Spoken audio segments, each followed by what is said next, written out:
Hello, PAX West. Hello, everyone. How are we doing?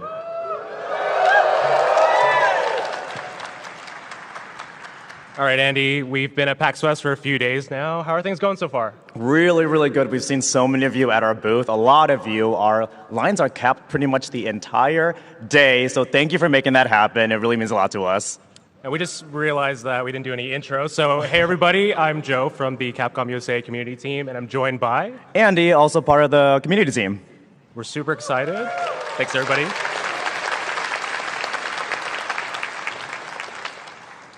Andy, we've got a packed lineup for 2026. Almost too many games? Almost, but Almost. I think everyone in the audience would agree that it's a good 2026, though. And it's been, again, really great to see the response. And, in today's panel, we're going to go over a few of the games that we've got coming up for next year. So why don't we go ahead and get started? Yeah. Do you want to... You're up first. Oh, I am? Okay. All right, so before we get into some of the bigger games in the show, we do want to talk about Monster Hunter Stories 3, which we revealed in... Yes, thank you. So just a quick refresher on the game, Monster Hunter Stories 3, Twisted Reflection, revealed in Nintendo Direct last month. I guess it's been a month already at this point. It's the next evolution in our turn-based, story-rich RPG series in the world of Monster Hunter. We're super excited to bring this title to you in 2026. It really pushes the series to new heights. Protagonist is older than our previous games. You can kind of see that artwork right there. That's our protagonist, the leader of the Rangers, and also the heir to the kingdom of Azuria. So in this game, the protagonist is kind of embroiled in the center of this tense war between two nations. Well, it's actually almost on the brink of war. So it's a really intense story. The game really kind of levels up from past games with more exploration and, again, the evolution of the turn-based combat system. So, again, let's take a look at the trailer that we revealed last month.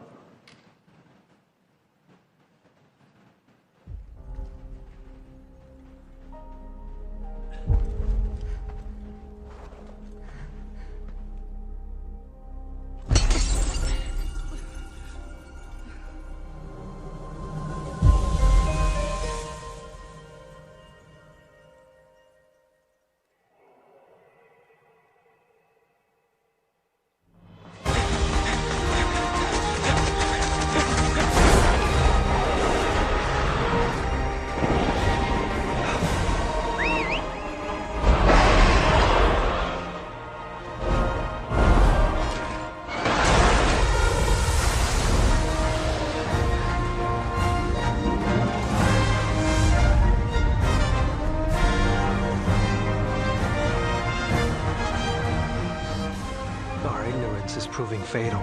The encroachment threatens to drive our people out of house and home. But this divide has brought our two kingdoms to the brink of war. And you are the sole Rathalos rider in Azuria.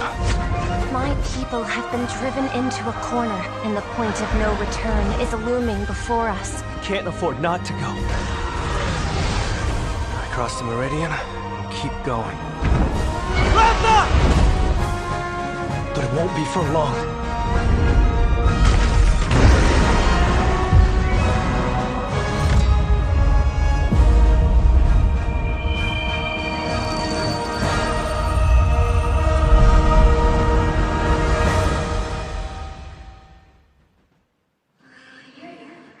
Two sounds overlapping each other.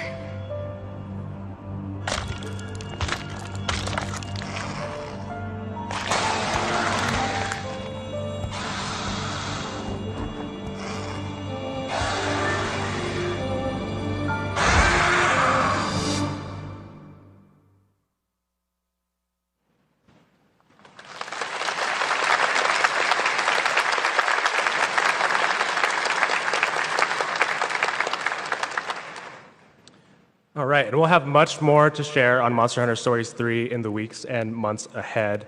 Again, it's coming to Nintendo Switch 2, PS5, Xbox Series X and S, and Steam in 2026. That's not all that's happening in the world of Monster Hunter. Monster Hunter Wilds, we have our collaboration that we recently announced with Final Fantasy XIV coming in late September. So if you're an FF14 fan, hopefully you're excited for that.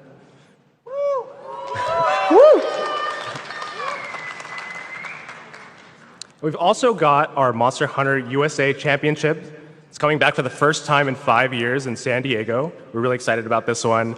It's happening Friday, October 17th. And yeah, we hope to see you there. Scan that QR code on screen and register, and hopefully we'll see you in San Diego.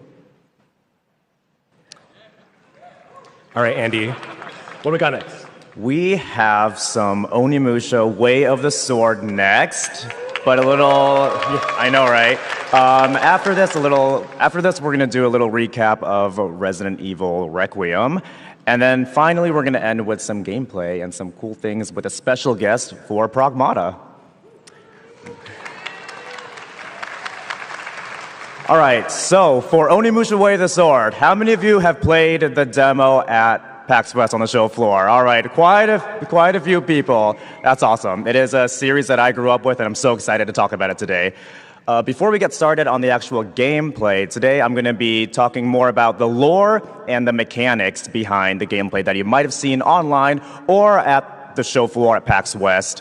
And after that, we have a very special treat. We are going to show a new boss fight that a lot of people haven't actually seen before. Very, very few people have seen it before. So this is the first time we're going to show this boss fight publicly, just for you guys here in the audience. And last thing is, this game is still in development, so the final product may differ. With that said, let's tee up the gameplay. All right, there is our protagonist, Musashi. And he is at Kiyomizu-dera right now. Kiyomizu-dera is a temple that exists currently in Kyoto. It's a beautiful temple if you haven't been.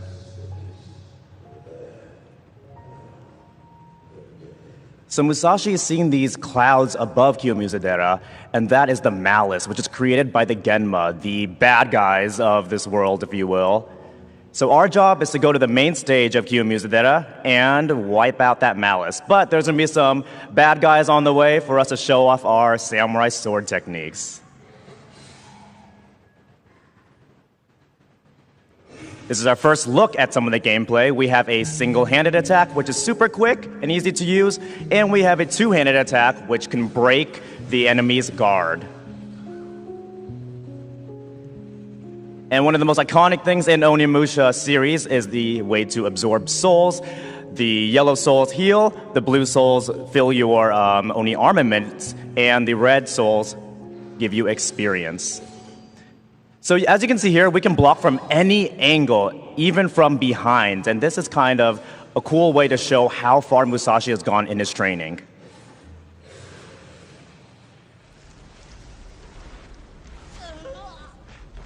So the souls actually go away after a bit. Part of the strategy is to decide when to absorb the souls and when to attack. We're going to show off some parrying here. Parrying redirects attacks. If you're against the wall, you'll throw an enemy against the wall and finish them off in a satisfying strike.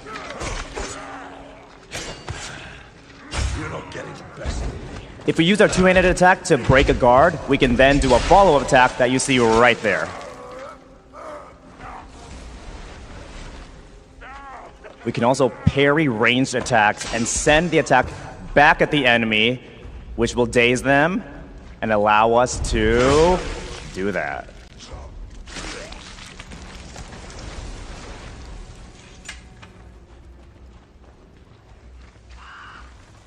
So parrying is, like I said before, a special thing that you can use the environment to also help you out. So in this case, we're going to parry the enemy right into a torch and set him on fire.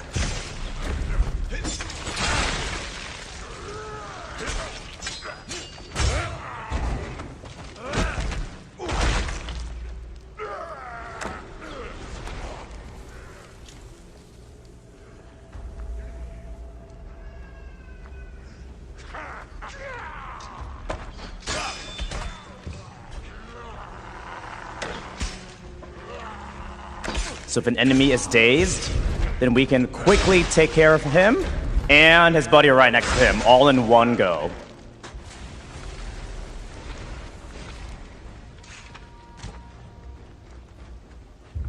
We have the Hozuki plants, which is our healing items. We can carry them on the bottom left right there, so you saw that we healed, and then we can pick them up along the way.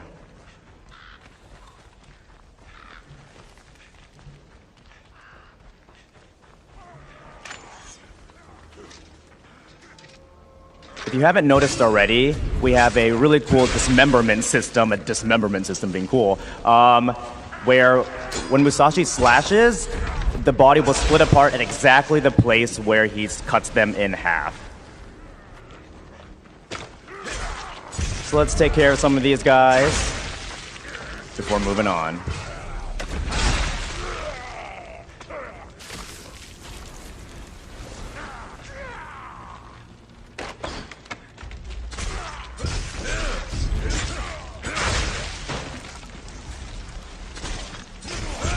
We're done.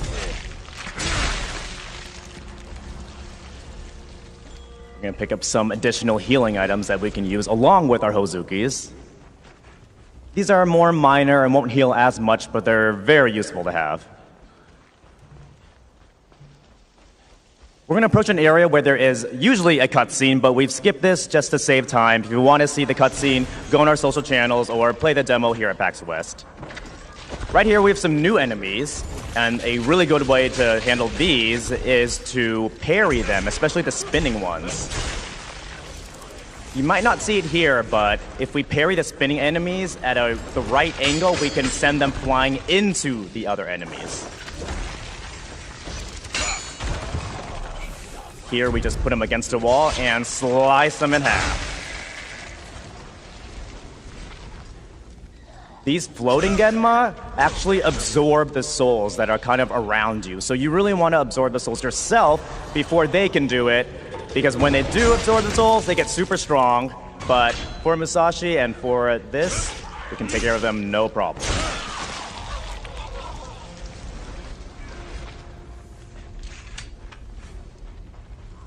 That stench.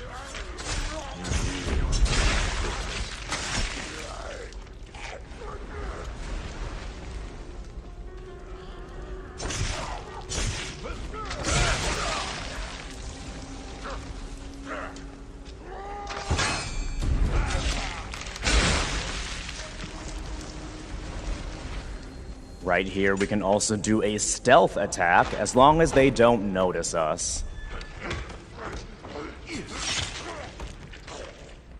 We're going to show you a series staple right here called the E-Sen. When you press the attack button instead of the parry button, right as an enemy attacks, it results in this. It is a satisfying strike. You get more souls, and it can take out some of the weaker enemies in one hit. You can also use the environment, like I said, like a cart, to destroy 3 of them at the same time.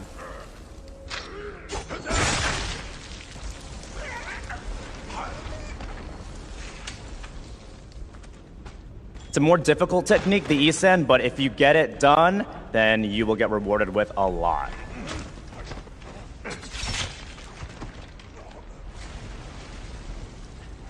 So we're going to approach the main stage here. There is a cutscene. Again, if you want to watch it, go to our social channels. But we have the second part of this cutscene because we want to introduce you to someone very special.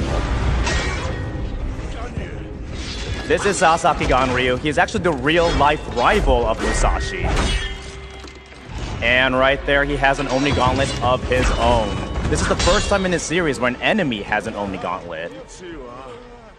And unlike Musashi, he welcomes this Oni Gauntlet. Musashi doesn't want it. He wants to do things the old school way.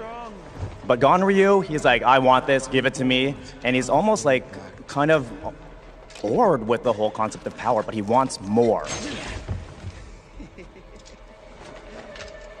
But look, you got yourself one too.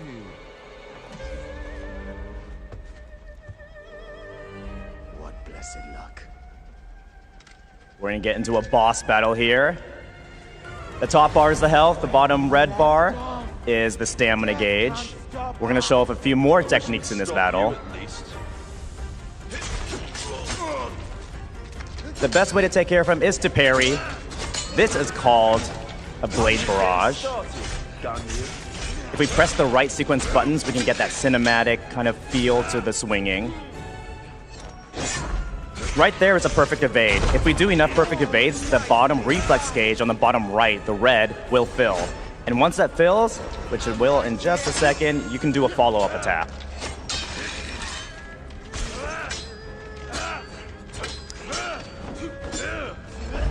If we deplete, there's a follow-up attack right there. If we deplete all of Gonryu's stamina, we get a break Isen. You get to choose which part of his body to attack. Red, it deals more damage, and purple results in more souls. So it really depends on what you want for that situation. We got some damage done to us, so we went with the purple so we can heal more. We're about to fill the blue gauge, the blue square gauge on the bottom, and you fill that by doing enough parries successfully. Once that happens, you're going to see that Musashi's blade glows a blue. There it is. If we attack with a Blazing State sword, then more blue souls get released. And blue souls can charge our Oni armaments, which we've done right then. These are the Twin Celestials. If we use it with R1, then it releases yellow souls for us to heal.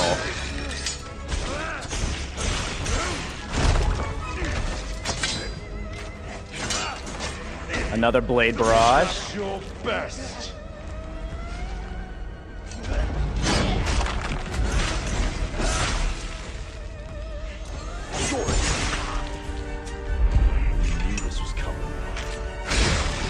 And we took him down. Something tells me that's not the last time we're going to see Gonryu, though. But, you know, he's the rival, so we're probably going to see him again. And like I mentioned, that's not the end. We have another first look at a boss. This is going to be the Byakue fight that very few people have seen. So this is the first time publicly that we are showing it. So let's roll that video. As we make our way down, our team that's working on Onimusha Way of the Sword worked with the Kiyomizudera Temple staff to ensure that Kiyomizudera looked as accurate as possible to how it might have looked back during the Edo period. We wanted to include a lot of Japan's mythology and folklore, especially in the Kyoto area, into this game.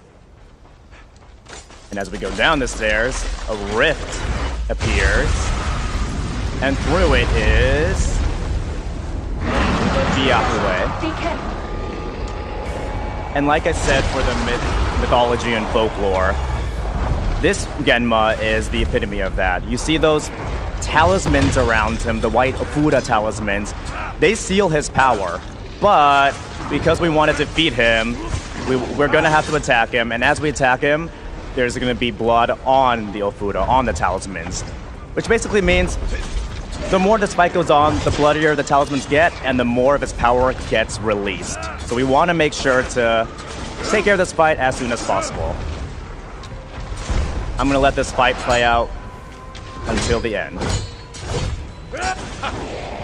show, are we?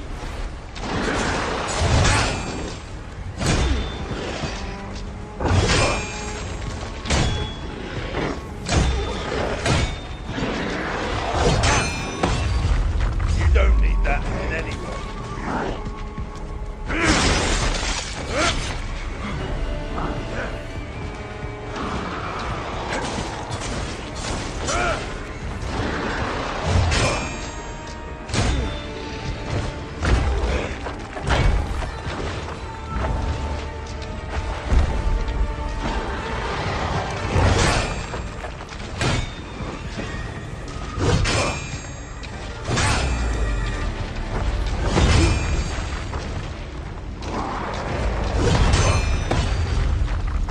Hand over those swords.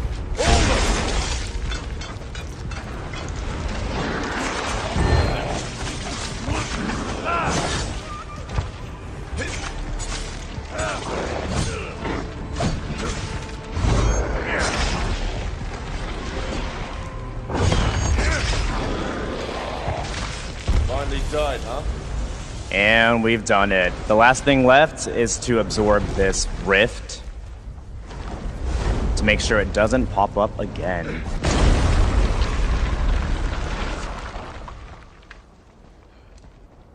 Good job, Musashi.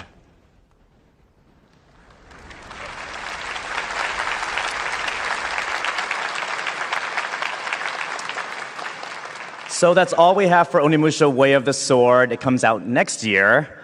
But until then, our next segment is for Resident Evil Requiem.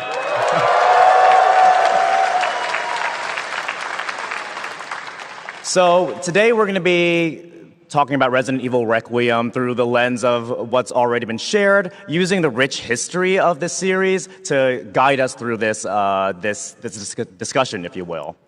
Resident Evil Requiem is the 9th mainline installment of the series, and it is coming out in just almost about like 6 months. 6 months, you guys, that's crazy. I never thought I'd be saying that, by the way, but in just 6 months. It also coincides with the 30th anniversary of the Resident Evil series overall. So, 30 years ago, Resident Evil Requiem redefined survival horror.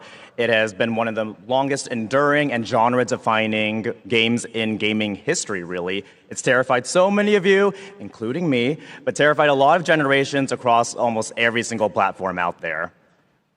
We've met so many characters, we've survived so many viral outbreaks, or not survived viral outbreaks, and we've beaten some impossible odds. But more importantly, the community is what really keeps everything going. For 30 years, it's 30 years of cosplay, 30 years of speedrunners, 30 years of streamers, of artists of all kind, and you guys that are just sitting here right now, we're all part of the Resident Evil community, so thank you so much for showing up.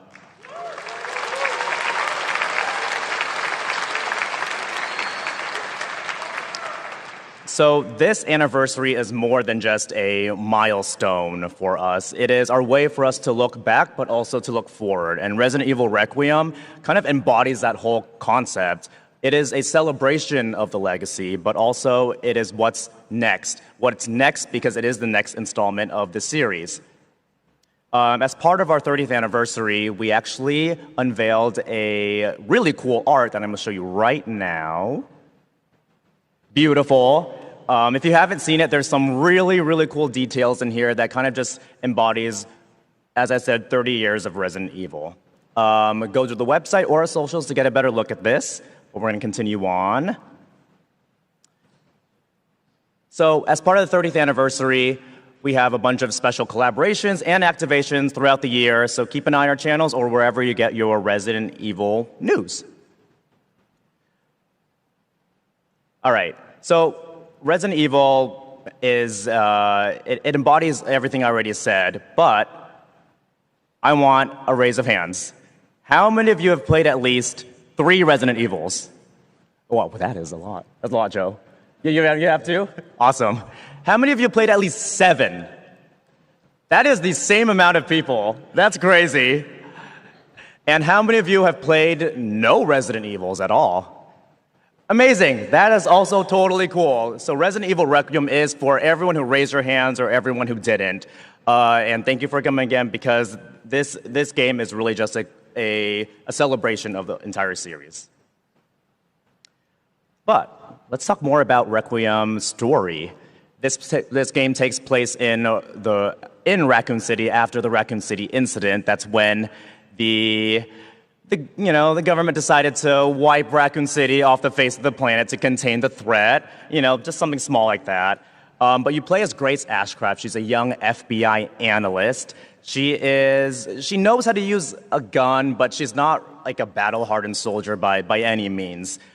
She's also made very introverted because she lost her mother 8 years ago. And unlike other heroes that you might know from Resident Evil, she is very scared. She has a very fearful personality. And you might have seen this fearful personality if you play the demo in third person, as she kind of just like stumbles along the hallways, her breathing intensifies, she's scared. But how many of you have actually played the demo? Amazing. And as people were walking out, I would kind of ask them to describe the demo in one word. A lot of people said just scary or terrifying, which is exactly what we're going for. Grace she's a very determined person. She excels in almost like analysis and reasoning, but sometimes she might be too focused to the point where she might not listen to what other people have to say to her. But we can't talk about Grace without mentioning her mother, Alyssa Ashcroft. Alyssa Ashcroft is from Resident Evil Outbreak. Anyone here actually play Outbreak? That's quite a bit. For the Outbreak fans, you might have seen Alyssa's notes in Resident Evil 7, but if you haven't seen the notes, go ahead and boot up the game, or you can just look at the screens around me. You can see the notes right there.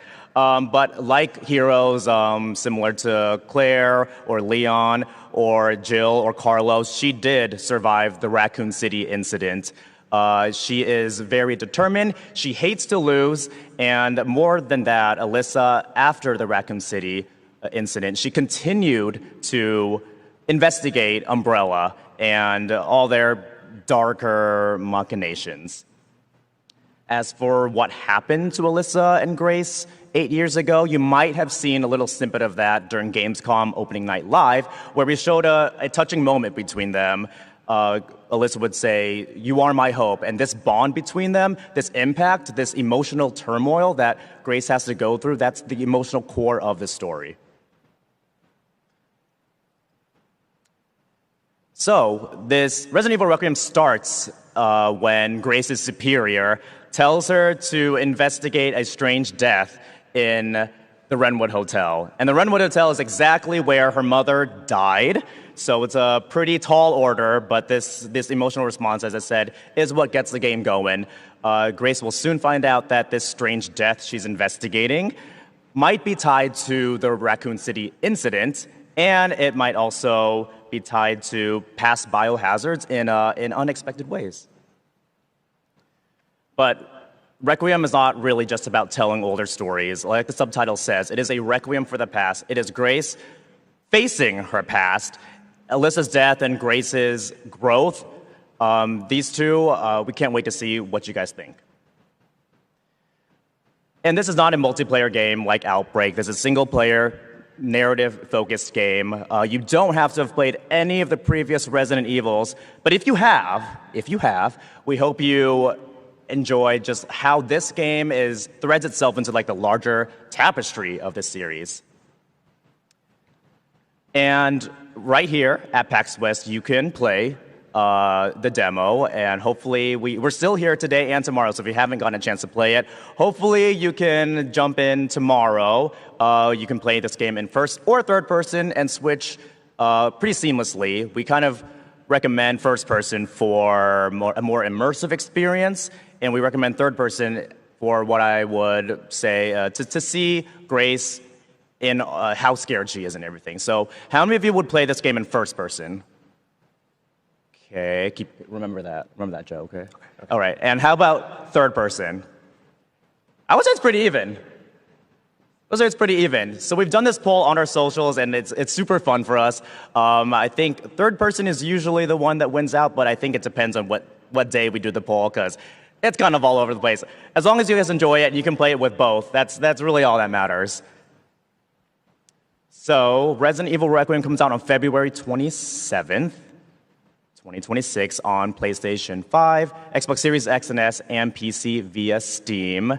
Again, if you haven't had the chance to play it, stop by our booth at PAX West. The lines are really long, but I hope you guys can make it in. We still have an entire day tomorrow, and it's Monday's usually, I guess, maybe less people than, say, yesterday. And that is all we have for the Resident Evil recap. I am going to pass it off back to Joe.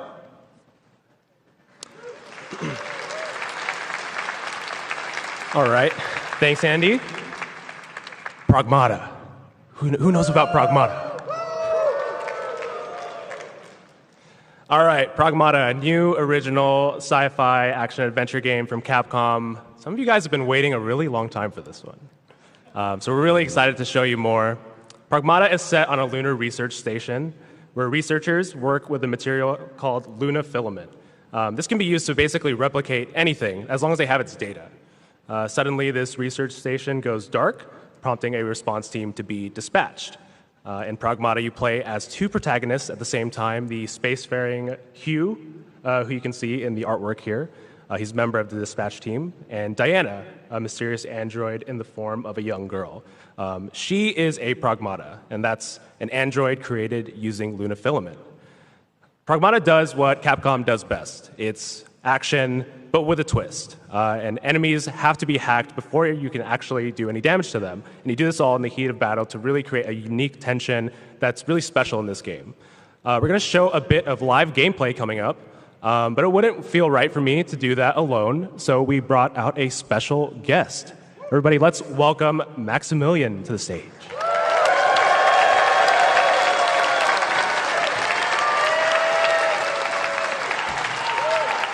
What's up, dudes? Hi, guys. Hey. Welcome, Max. All right, Max, thanks for joining us. Thank you. This is my first PAX. Is anybody else? Is this your first PAX? There's a few. Okay, I don't feel as alone. That's good. Yeah. All right, Max, you kind of have an interesting history with this game. You want to talk about that? I find it funny that you want me to talk about that on stage. So, yeah, I'm sure for some people that watch the stream, you're kind of aware of it, but I'll just sort of do a quick rundown of it. Pragmata was announced back when the PlayStation 5 was first announced. So this has been over like 5 years almost. And it was kind of a conceptual trailer. We saw some cool stuff in it, but it was sort of like, oh, I wonder what the gameplay is going to be like. And then years later, I wonder what the gameplay is going to be like. I wonder what that's going to be like. And we were getting teases, but it wasn't there. And then time kept going. It kept getting delayed. And I'm like, dude, I don't know about this, guys. People were still, what about Pragmata, Max? Put some gift subs on Pragmata. And I'm like, I don't know, dude. Eventually, like 3 or 4 years in, I'm like, guys, I've lost faith. I don't know if this is going to go anywhere. I'm sorry, Chad. I banned the word Pragmata. Everyone kept asking. And I'm like, you guys, we're calling this Pregunta. We don't even know what it is. So, long story short, Summer Games Fest happens, and then we actually see the game. It shows up. I'm like, what? And it fulfills the gift sub bet. I'm like, I owe it to you guys. Yeah, I never thought it would come back. And I get to Summer Games Fest, and it's my favorite game at the event, and I'm like, oh, no. Oh, no, I like it. So, yeah, I'm sort of owning up to it, and some friends at Capcom, they're like, we got you, didn't we? I'm like, yeah, you did. So I'm here, and I'm here to talk about Pragmata and kind of what I played of it, and I think we're going to show it off too, right? Yeah, because it's real, as you saw in our trailer. It's actually real. It's real. All right, let's get into some live gameplay.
Someone brought their kid out here.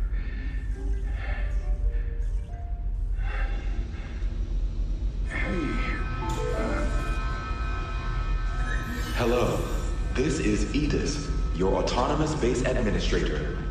Unregistered guest identified. Walker, please remove him from the premises.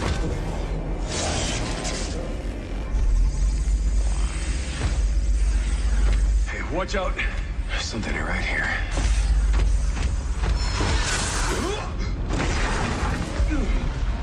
Hell! All right, so we've got control now. So, you know, at first glance, it kind of looks like a basic third-person shooter, right? But as you can see, we're not doing any damage right now. I mean, 18's not a lot. Oh, come on. Damn it. Hey, get behind me. Move. Hey, shooting to... I think I can help. Bypassing first and second firewall, helping control protocols. Analyzing, converting the interrupt matrix. Visualization complete. Initiating hack. So now we have the ability to hack. Max, when you first got hands-on with the hacking, what were your initial thoughts? My initial thoughts are, you play this so much better than I do. And when you first see the hacking, I remember seeing it in a video, and I'm like, I don't know what to make of this when you're looking at a video, because one thing's going on the left, and another thing's going on the right. So it's literally left and right brain hemispheres sort of kicking in. But weirdly enough, when you play it, it sort of just works, because the hacking is done on the face buttons. So yeah, it's sort of like up, down, left, right over here, and then it obviously escalates as the game goes on. But weirdly enough, it looks like an odd game, but it doesn't really play like one. Yeah, I think it feels really natural. So basically we use our face buttons here to go through the blue nodes, which does extra damage, and our goal is to get to the green node. This part messed me up, because when you hack the enemy, you think you're stunning them, but they're not. They can be mid-swing and still go for you. And location damage is important there, so we were able to just topple it over. Might be something that you'd see in a game like Resident Evil 4. We got company. And the game just kind of continues to layer on new enemies, different mechanics, new weapons. Let's dodge that range attack. Yeah, this was one of the fun things at the Summer Games Fest demo, which is similar to this, where you're playing it, and as you play it, there is effectively something new being presented to the player like every single other moment. It's like, you got a little grasp of this, well, here's that. You got a little grasp of that, well, here's something new. That was probably one of the things that grabbed me the most. Yeah. So this is an escape hatch. In this demo, it really just serves as a checkpoint, but in the full game, you're going to be able to do a lot more with these. Let's move on here. This environment is not kid-friendly. We love lasers at Capcom, as you guys might know. You can thrust in midair there. And let's hack this lock. So in a lot of other games, this might just be something like hold triangle to get past a door, unlock a door. But here it's just kind of like a very simple puzzle. It doesn't challenge you in a huge amount of ways. It's just kind of meant to like kind of tickle your brain with a short puzzle. It feels like the start of the game, and that's what I was sort of noticing, is that there's a little bit of these environmental puzzles sprinkled throughout, and other little areas you can go to that are off the beaten path that give guns and other rewards. So it was like, oh, I'm actually being rewarded for looking around a little bit more. Yeah, it's a good call out. So before we get to the locks, let's actually go and explore a little bit more. You're able to turn off those lasers there. Max, what do you think about the kind of visuals and the vibe of the game? Well, I mean, I'm gonna mention a game that I feel only a handful of people either watching at home or in this panel are gonna know about. The biggest vibe I got from this game, traversing from one room to the next, music kicks in, eliminate robot enemies-ish, and the rooms are very pale in design. They're like white and black. I'm like, am I playing P&O 3 in 2025? Like, 6 people? No, that's good. So yeah, weird GameCube era Capcom game made by the creator of Shinji Mikami. I think he directed it. He was dude that made Resident Evil, right? But it's a bizarre shooting game. It never really moved beyond that. Stars like Vanessa Schneider. Either way, I don't feel that there's a ton of direct inspiration, but of all the Capcom games out there, I got the most P&O 3 vibes when the music kicked in. Right. Especially with the white wall aesthetic. Exactly. Yeah. So just grabbing some more Lunafilament. I think you can see Diana mentioning the shelter. Yeah, you grabbed a stasis net? I did, yeah. Oh, I think you got that. In the demo, that shows up a bit later, right? Yeah. Changing things up. So, yeah, what I kind of dug about it is that I use the term sort of comically, combat puzzle. Like Devil May Cry games are combat puzzles. It's just applying what tools at the right time.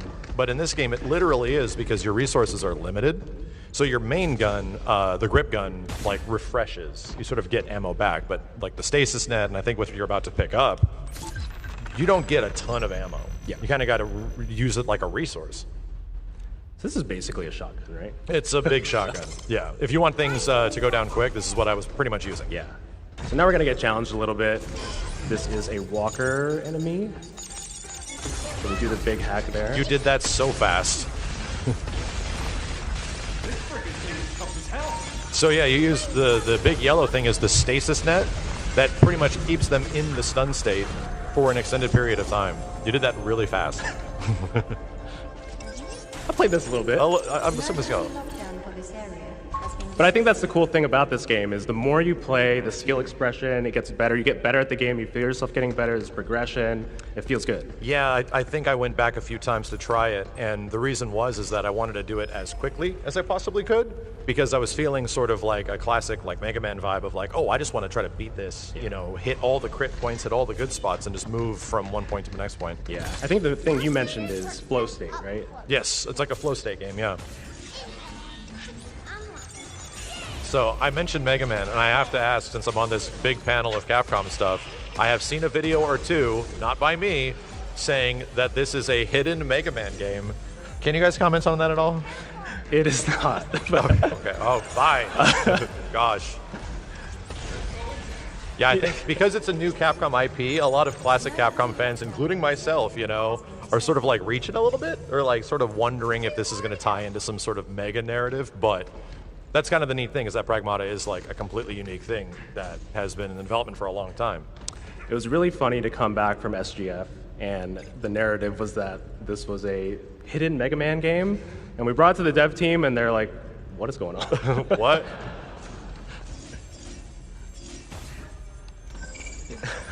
So there's the stasis net that we initially get. Yeah. And yeah, one of the most fun parts, like I was saying earlier, is when you get a room with a lot of enemies and you start having to really balance, okay, ammo, muscle memory, with puzzle solving. It technically becomes like 3 different things on top of it. This is kind of one of those rooms, which, again, we're very early in the game, so it's not going to throw a ton at you, but this can be a tricky room if you don't use your tools correctly. Yeah, there's actually a dude down there that's stuck in the stasis net if you don't use the stasis net.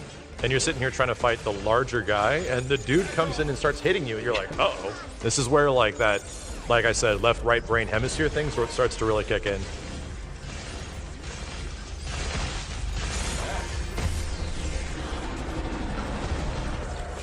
Yeah, so really managing the crowd control is super important. Let's get this lock here.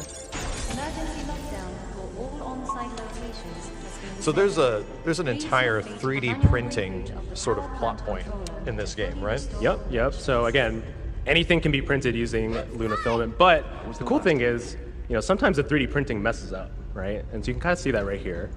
I was almost wondering what was happening to Hugh at the start if he were 3D printing my health back. Yeah, pretty much, huh? So yeah, Diana was mentioning that we can't go this way, but kind of gives you a look about, you know, kind of the progression of the game. We don't have the stuff that we need to get past this right now, we'll be but back here, yeah. Yeah, maybe we'll be back.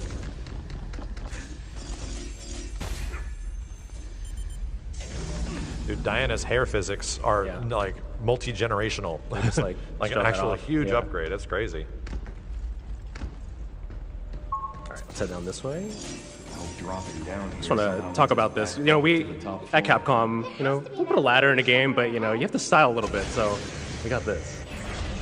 It has to look cool. Yeah. You know, it's like one of the Capcom quintessentials. If you're going to do something, it has to look cool. The rule of cool. Yeah. So this was pretty much a lower room, right? Yeah. So you can kind of see just like modern furniture, or you know, Earth furniture that is being 3D printed here, but it's kind of like not fully complete. Does that one look like a Mega Man face? Maybe not. You can read these logs here. It's kind of just talking about, you know, the printing the furniture, but I want to talk about this one, which is it's talking about 3D printed food. That doesn't sound delicious. Would you eat a 3D printed burger? That would probably taste like styrofoam. Maybe not. So these ones are kind of like, you know, nice flavor, but this one's kind of sad. It's kind of like this person who ended up going back home, and you know, they were sad that they were leaving the person that they were with, so they 3D printed a bunch of things from back home for them just to remind them of home. All right, let's move on a bit. Starts to make me definitely wonder about Diana's origins and everything like that that are very much being kept a mystery right now. I don't think we know much about her. Yeah. So there's some additional lore in these different areas here. One I want to call out here is this one gets some fun dialogue between Hugh and Diana, just talking about this guy who's basically talking about, you know, the bots kind of like basically took over his job and did all the work for him. Bots did all the work, leaving him bored to tears. Man, cry me a river. Are you bored too, Hugh? Are you going to cry? Nah, I'm good. Kinda hard to get bored keeping up with your chit-chat. I'm curious to see how everything evolves. I'm also like wondering like Hugh's backstory because we haven't seen much from beforehand and he like sort of wakes up. So Yeah. again, this is a slice of the game from a near early portion, but not the full story. Yeah, for sure. This will make it easier to So that's a hit things decode. We hard. actually picked up one of these earlier, but they'll show up on your hacking grid. That one in particular, if you go through it on the grid, it actually lowers the enemy's defense. I see. So yeah, this is the modifier stuff. Yeah, the stun state doesn't actually stop them. Like it just exposes the weak ones. So now you're incentivized to hang out on the hacking grid a bit longer to get more rewards, but it's like a risk-reward situation. Yep, yep. And again, this is very early in the game, but you can tell that it's already going to layer on much more. Actually, if you go up this way, there is a fun secret that you can find if you play the demo for yourself, but we'll save that for you guys to discover on your own. So let's continue on here.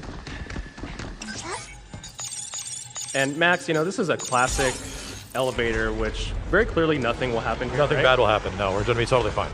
It's just for movement. That's it. Uh-oh. I think this encounter does a good job of kind of showing you what you can expect from the gameplay. Really just balancing the encounter with doing crowd control. I missed it. And environmental, I remember a couple of times the bots, the flying guys, were shooting at me while I'm also trying to fight these dudes, but I was able to use the panels that lifted up to block. You are making quick work of this, though. There we go. And the elevator stopped, so let's just get that going again.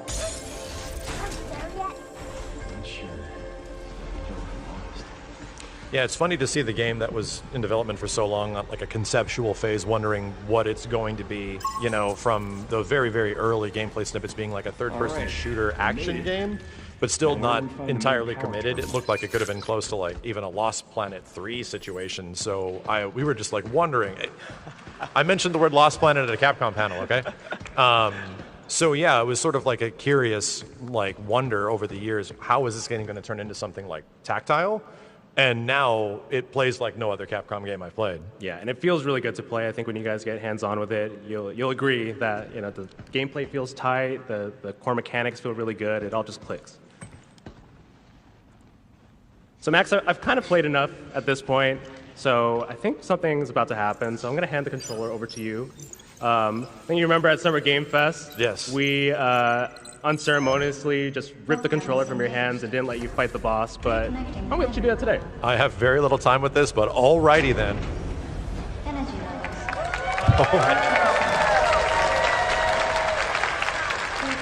It's like I'm back at home, but there's way more stakes. 50%. 60%. Warning. Unauthorized access detected. Severing primary connection. Did they 3D print the huge bad robots too? This is Everything. Everything. Unregistered guests are forbidden from this area. But they're all intended to help, right? But, you know, this is helpful.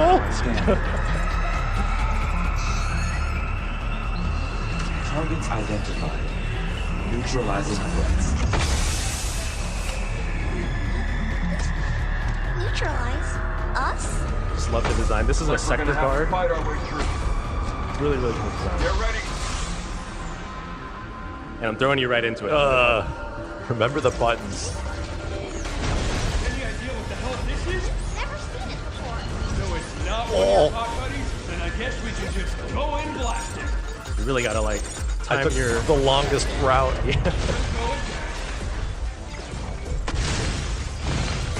Yeah, again, the stasis gun is super important in this encounter. dealing as much damage as you can to that back area.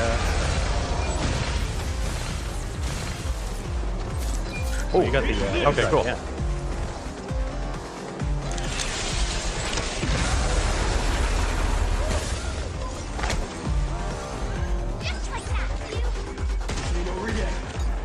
Oh, now I have to go for it. It's there. I have to go for it. Yeah, there you go.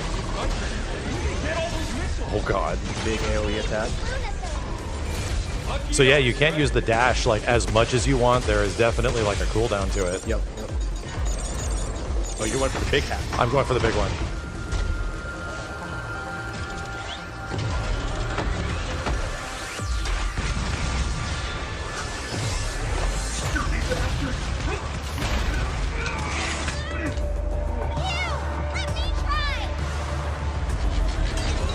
Put all your faith in the child.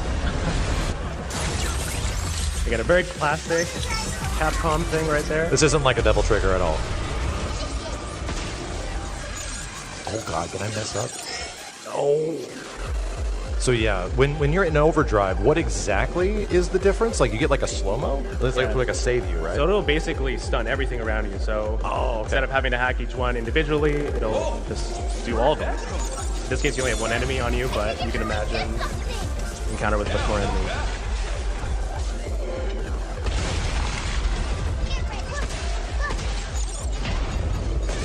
Oh, I did it wrong. Sorry. You got. Oh, you got the overdrive or the. Oh, we got it. Okay, cool. Yeah, there you go.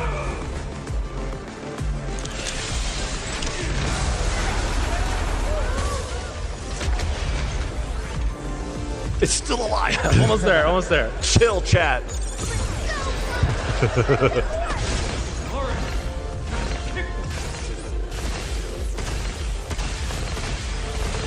I'm out of ammo? Oh no. Oh, you're right there. There we go. Okay. All right. Hey, okay.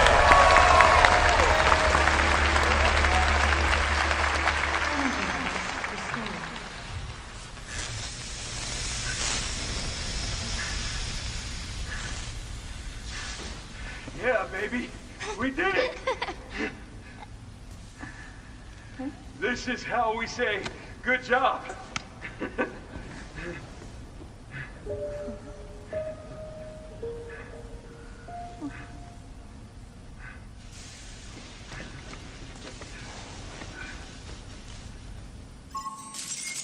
So yeah, that fight was significantly harder the first time I did it. And as you were saying, yeah, it's... Thank you. I played a video game. Thank you. Yeah, the first time you're just sort of like wrapping your head around all these elements and missiles and things, but like once you sort of grasp the situation in the game, it's interesting how, once again, the skill expression and the familiarity really help out. Like a first-time playthrough is going to look so much different than a third or fourth-time playthrough. Oh, for sure, yeah. I'm really excited to see what people do when they get their hands on the game. Yourself, too, once you've spent tons of time with it, people are going to do some crazy stuff, so I'm really excited. So Max, when we talked to SGF, you had a bunch of questions about the game. It actually turned out, we put out a call for this panel of, questions for the team, and a lot of your questions kind of lined up with what other people have been asking. So with that in mind, we actually asked the director if he could answer a few of them, and he recorded a video in advance to do that. So let's take a look at a video from the game's director.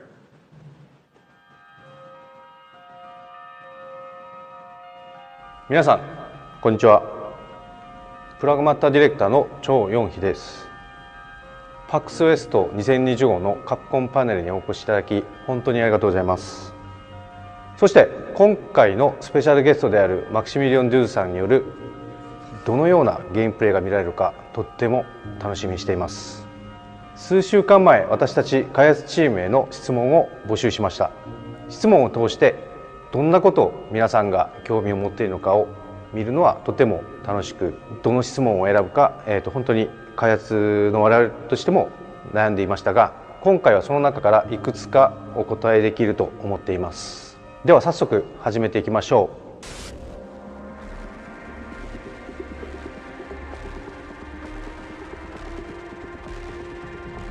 う。まず長らくお待たせしてしまい申し訳ございません。ディアナのハッキングとヒューのアクションで協力してゲームを進めるというコンセプト自体は初期から変わっていないのですが、それを新規タイトルとして面白いと思えてもらえるゲームプレイへと落とし込むまでに時間がかかりました。自分たちが作りたいゲームがユーザーの求めるゲームになっているか、新規タイトルとしてオリジナリティがあるだけではなく、それがしっかりとユーザーが納得できる面白さになっているか、そんなことをチーム全員で悩みながら試行錯誤を重ねてきました。もちろん時間がかかった分辛い時もありましたが、各種デジタルショーのたびに諦めず忘れずにずっと期待し続けてくれたファンの皆さんの声がチームにとって大きな支えになりました。本当にありがとうございます。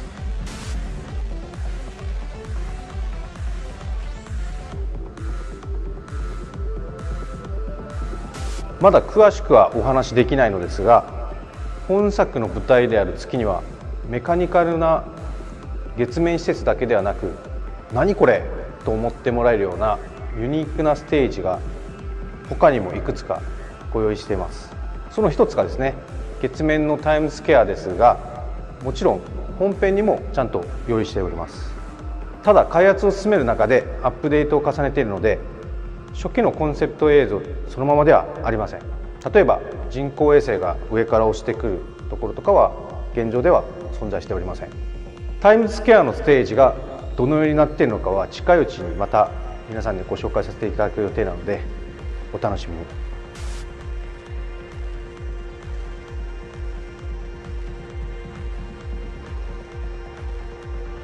本作で大事にしているポイントの一つなんですけども、カジュアルゲーマーでもすぐに遊べて、コアゲーマーでも飽きないような歯応えのある難易度設定です。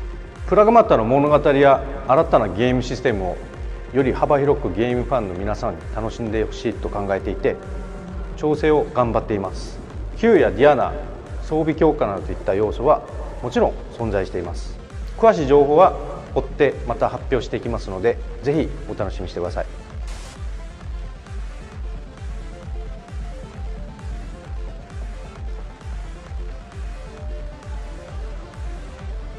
本作はボタンの使用数が多いゲームなので、ボタン配置にかなり時間をかけています。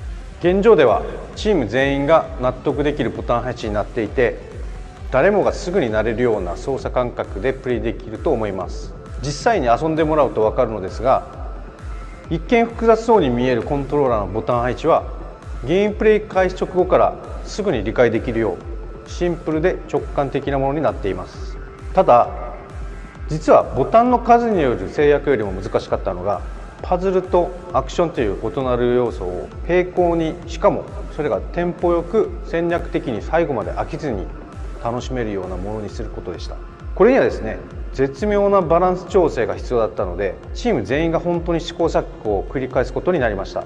この調整に時間をかけた分、今は我々開発チームとして面白いものに仕上がってきているのかなと手応えを感じております。今回PAX Westに参加している皆様にもぜひ、実際に手に取ってゲームを遊んでみてほしいです。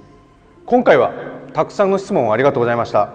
時間の都合上全てお答えできなくて残念ですが、またプレイされていない方はぜひカプコンブースにお立ち寄りいただき、プラグマタを実際にプレイしてみてください。それではPAX West 2025を楽しんでください。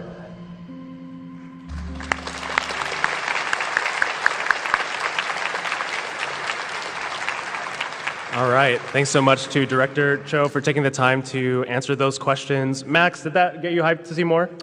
Yeah, no, the questions that were being asked pretty much lined up exactly with a lot of the concerns and questions that people have had for such a long period of time, you know? And to me, it is sort of representative of like the game design process, because these are made by creative people that want to make something new. Game development isn't always linear, just like point A to point B, it deviates and it escalates. So knowing that they did not give up on the project, that they were waiting to find like that sweet spot, and hearing it from the devs directly is cool that there was a commitment to it. Yeah, I really like that he talked about just like, you know, really taking the time to iterate to find something really fun, and not just original for original's sake, but something that feels really good to play, and that you know, when people get hands-on with it, they'll feel the same way. So I think it's looking really good. Yeah, I think that's the thing, is that this is a game where if you go hands-on, it changes your mind. And that literally happened to me. I'm sort of the redemption story of having no faith that this was going to be any good or exist or any fun, and then all of a sudden it does, and it's like, wow, actually kind of blew my mind. So yeah, if you guys get a chance to play it at PAX, I highly recommend just putting your hands on it and just seeing what it's like and seeing how it engages you as you play it. Yeah, you went from saying Pragmata to yeah, being a believer. We couldn't say the word Pragmata, okay, dude? Like, I banned the word, so everyone started saying Pregunta because they were still excited, and I'm like, no, you can't say the word, but, you know, it's unbanned now, so we're clear.